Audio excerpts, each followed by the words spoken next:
Jagan Visakha cab drivers union గౌరవ అధ్యక్షులు. విశాఖపట్నంలో 4000 మంది క్యాబ్ డ్రైవర్లు ఓలా, ఊబర్, ర్యాపిడోలో లింక్ అయ్యి ఈరోజు జీవనం కొనసాగిస్తున్నారు. కారు ఫైనాన్స్ కానీ, కారు 10 లక్షలు పెట్టి కొనుక్కోవడం, దాని మెయింటెనెన్స్, డీజిల్, పెట్రోల్ మొత్తం కూడా ఈరోజు వాంటకం డ్రైవర్గా ఉన్న మేము పెట్టుబడి పెడతా ఉన్నాం. ఓన్లీ లింక్ ఆన్లైన్లో లింక్ అవుతా ఉన్నాం ఓలా, ఊబర్, ర్యాపిడోకి. ఇప్పుడు వాళ్ళు చట్టం ప్రకారం 20% కమిషన్ తీసుకోవాలి, కానీ దానికి మించి ఈరోజు కమిషన్ తీసుకుంటా ఉన్నారు.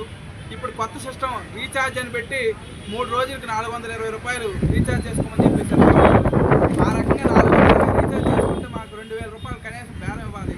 ఆ రకంగా ఇచ్చే పరిస్థితి లేదు. 3 రోజుల్లో ఒక బేరం ఇవ్వకపోయినా సరే ఈరోజు ఆ రీఛార్జ్ ఆగిపోయే పరిస్థితి ఉంది. కాబట్టి కొత్తగా తీసుకొచ్చిన రీఛార్జ్ విధానాన్ని రద్దు చేయాలని చెప్పేసి కోరుతా ఉన్నాం. రెండోది, ఈరోజు డ్రైవర్లకి, ప్యాసింజర్లకి ఇద్దరికీ నష్టదాయకమైంది. యాక్సిడెంట్లు అవుతూ ఉన్నాయి, చనిపోతూ ఉన్నారు.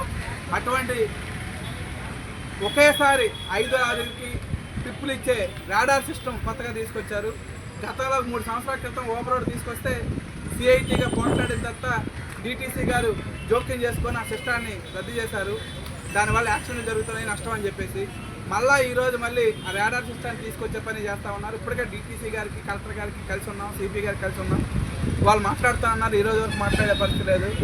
అందుకని ఈ రాడార్ సిస్టమ్ వల్ల ఓన్లీ డ్రైవర్కే కాదు, ప్యాసింజర్కి కూడా నష్టం. రెండో పక్కనే వాళ్ళే చెప్తున్నారు సీట్ బెల్ట్లో పెట్టుకోవాలి, ఈరోజు హెల్మెట్ పెట్టుకోవాలని చెప్పేసి, అది రక్షణ అవసరం అని చెప్పేసి. మరి అటువంటి రక్షణకి భయం కలిగించి ఈ రాడార్ సిస్టాన్ని కూడా ఈరోజు రద్దు చేయాలని చెప్పేసి ఈరోజు సిఐటిగా ధర్నా చేస్తున్నాం. పాత రేట్లు ఇవ్వాలి, ధరలకు అనుగుణంగా పెట్రోల్, డీజిల్ ధరలకు అనుగుణంగా రేట్లు పెంచాలని చెప్పేసి అడుగుతా ఉన్నాం. ఈ 3 డిమాండ్ల పైన కూడా ఈరోజు నిరసన కార్యక్రమాన్ని ఇక్కడ తెలియజేస్తున్నాం. ఎప్పటికైనా సరే ఆలోచించి ఈ ఏదైతే రాడార్ రద్దు చేయాలి, రీఛార్జ్ విధానాన్ని రద్దు చేయాలి,